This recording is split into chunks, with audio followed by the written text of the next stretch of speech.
Hello नमस्कार साथियों, स्वागत है आप सभी का शालू आर्ट क्लास में। कैसे हैं आप सभी लोग? उम्मीद है सभी लोग एकदम स्वस्थ और अपनी अपनी तैयारियों में व्यस्त होंगे। चलिए फिर आज के जो है super important one liner question शुरू करती हूँ, क्योंकि अभी मैंने 2 दिन से विस्तार के साथ प्रश्न बताए हैं, तो मैं सोच रही हूँ कि आज वन लाइनर बताऊँ। तो समय व्यर्थ ना करते हुए अपने प्रश्न शुरू करते, अपनी तैयारी शुरू करते हैं आगे की। जो लोग चैनल पर नए हैं प्लीज़ सब्सक्राइब करके बेल आइकन दबा दें और जो है ऑल सेलेक्ट कर लीजिएगा, जिससे कोई भी मेरा लेटेस्ट अपडेट आप तक तुरंत पहुँचे।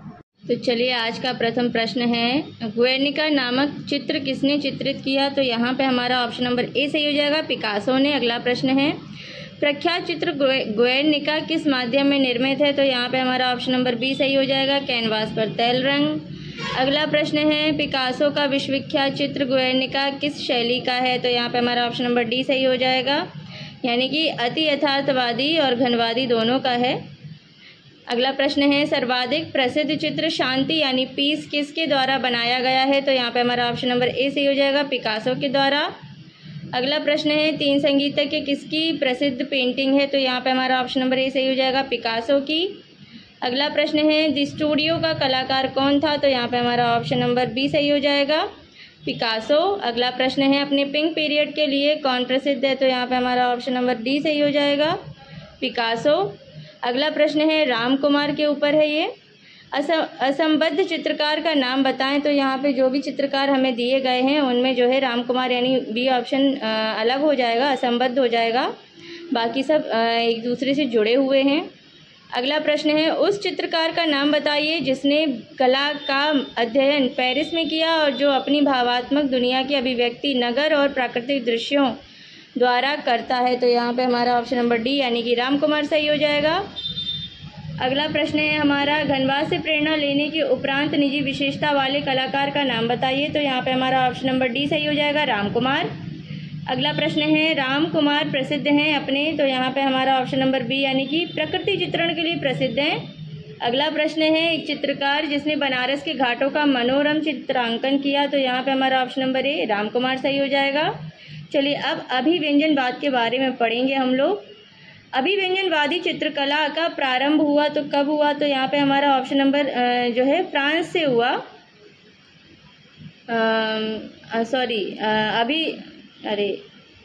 इसका जो है जर्मनी में हुआ, तो प्रारंभ जर्मनी में हुआ उसका।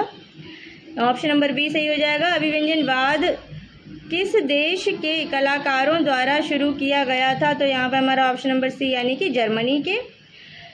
उसके बाद में अभिव्यंजनात्मक कलाकार का नाम बताएं इनमें से? तो यहाँ पे हमारा ऑप्शन नंबर सी यानी कि मंच सही हो जाएगा। अगला प्रश्न है, द स्क्रीन नामक सबसे प्रसिद्ध अभिव्यक्तिवादी चित्र को डैश द्वारा चित्रित किया गया है? तो यहाँ पे हमारा ऑप्शन नंबर ए एडवर्ड मंच सही हो जाएगा। अगला प्रश्न है, ब्लू राइडर नाम के नव आंदोलन की पहल किस कलाकार ने की थी? तो यहाँ पे हमारा ऑप्शन नंबर सी सही हो जाएगा, कार्नडिस्की। अगला प्रश्न है, ब्लू राइडर ग्रुप किसने चित्रित किया? तो यहाँ पे हमारा ऑप्शन नंबर बी सही हो जाएगा, फ्रेंच मार्क। अगला प्रश्न है, जैक्सन पोलॉक किस देश के रहने वाले कलाकार थे? तो यहाँ पे हमारा ऑप्शन नंबर बी सही हो जाएगा, अमेरिका। अगला प्रश्न है, यथार्थवाद एवं अति यथार्थवाद से अति यथार्थवाद को इसका नाम और घोषणा पत्र किसने दिया? तो यहाँ पे हमारा ऑप्शन नंबर सी सही हो जाएगा, आंद्रे ब्रेटन। चलिए अब पढ़ते हैं, सूची को मिलाना है हमें। तो यहाँ पे हमारा जो है ऑप्शन नंबर बी सही हो जाएगा। बी के हिसाब से सूची को मिलाते हैं। घनवादी मिलता है पिकासो से, अभिव्यंजनवाद मिलता है मुंश से, अति यथार्थवाद मिलता है वैन गॉग से, उत्तर प्रभाववाद मिलता है आपका अति यथार्थवाद मिलता है डॉली से और उत्तर प्रभाववाद मिलता है वैन गॉग से। चलिए अब जो है अगला प्रश्न पढ़ते हैं हम लोग। चांद को देखकर भौंकता हुआ कुत्ता किस चित्रकार की कृति है? तो यहाँ पे हमारा ऑप्शन नंबर ए यानी पिकासो सही हो जाएगा। मेल्टिंग वॉच किसकी पेंटिंग है? तो यहाँ पे हमारा ऑप्शन नंबर, चांद को देखकर भौंकता हुआ कुत्ता किस चित्रकार की कृति है? तो यहाँ पे ऑप्शन नंबर सी यानी जॉन मीरो सही हो जाएगा। मेल्टिंग वॉच किसकी पेंटिंग है? तो यहाँ पे हमारा option number B Salvador Dali सही हो जाएगा। तीसरी श्रेणी का डिब्बा कृति का चित्रकार कौन था? तो यहाँ पे हमारा ऑप्शन नंबर ए दाउमियर सही हो जाएगा। द बर्निंग जिराफ चित्र के चित्रकार का नाम है? तो यहाँ पे हमारा ऑप्शन नंबर सी डॉली सही हो जाएगा। प्रसिद्ध अति यथार्थवादी कलाकार मैक्स अर्न्स्ट का जन्म किस देश में हुआ था? तो यहाँ पे हमारा ऑप्शन नंबर ए जर्मनी सही हो जाएगा। किस अति यथार्थवादी चित्रकार ने the wall of the moon भित्ति चित्र पेरिस में यूनेस्को इमारत पर बनाया था? तो यहाँ पे हमारा option number A John Miro सही हो जाएगा। निम्न चित्रकारों में से कौन अति यथार्थवाद से प्रभावित है? तो यहाँ पे हमारा ऑप्शन नंबर बी विकास भट्टाचार्य सही हो जाएगा। डॉल शीर्षक वाली श्रृंखलाबद्ध चित्रों का निर्माण किसने किया? तो यहाँ पे हमारा ऑप्शन नंबर सी विकास भट्टाचार्य सही हो जाएगा। चलिए अब अगला प्रश्न पढ़ लेते हैं, भविष्यवाद एवं जंगलवाद से है। फिलिप्पो तोमासो मारिनेत्ती कौन था? तो यहाँ पे हमारा ऑप्शन नंबर ए यानी भविष्यवाद की घोषणा पत्र निर्माता था। अगला प्रश्न है, भविष्यवाद यानी फ्यूचरिज्म का उद्भव किस देश से हुआ था? तो यहाँ पे हमारा ऑप्शन नंबर बी से हो जाएगा, इटली। मैटिस का डांस चित्र किस संग्रहालय में है? तो यहाँ पे हमारा ऑप्शन नंबर बी सही हो जाएगा, museum of modern art New York में। अगला प्रश्न है, इनमें से कौन एक प्रसिद्ध जंगलवादी या फाविस्ट चित्रकार हैं? तो यहाँ पे हमारा ऑप्शन नंबर सी यानी कि मैटिस सही हो जाएगा। अगला प्रश्न है, जॉय ऑफ लाइफ नामक पेंटिंग है, तो यहाँ पे हमारा option number C Henri Matisse. फाववाद का सबसे प्रमुख चित्रकार कौन था? तो यहाँ पे हमारा ऑप्शन नंबर डी यानी कि मैटिस।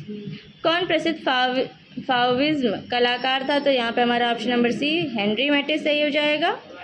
तो चलिए अब जो है संभावित प्रश्नों में से कुछ प्रश्न देख लेते हैं। ताश के खिलाड़ी चित्र किसने चित्रित किया? तो यहाँ पे हमारा ऑप्शन नंबर ए सेजान सही हो जाएगा। जर्मन अभिव्यक्ति स्कूल से जड़ें डैश और डैश की कृतियों से रखी गई, जिन्होंने 1885 से 1900 की अवधि में एक बेहद व्यक्तिगत चित्रकला शैली विकसित की। तो यहाँ पे हमारा ऑप्शन नंबर सी यानी कि विंसेंट वैन गॉग और एडवर्ड मंच सही हो जाएगा। ब्राक और पिकासो ने जिस शैली को जन्म दिया उसे नाम से पुकारा जाता है। तो यहाँ पे हमारा ऑप्शन नंबर सी यानी घनवाद। अगला प्रश्न है और आज का लास्ट प्रश्न है, भविष्यवाद आधुनिक कला आंदोलन किसके द्वारा आरंभ किया गया? तो यहाँ पे हमारा ऑप्शन नंबर ए यानी इटली के कलाकारों द्वारा। साथियों देखा आप लोगों ने आज के वन लाइनर भी खत्म हो गए हैं। उम्मीद है आप लोगों ने ठीक से सुना हो, समझा हो और लिख कर भी देखिएगा। तैयारी अपनी बेहतर से बेहतर हर दिन करिए, मैं हर बार बोलती हूँ।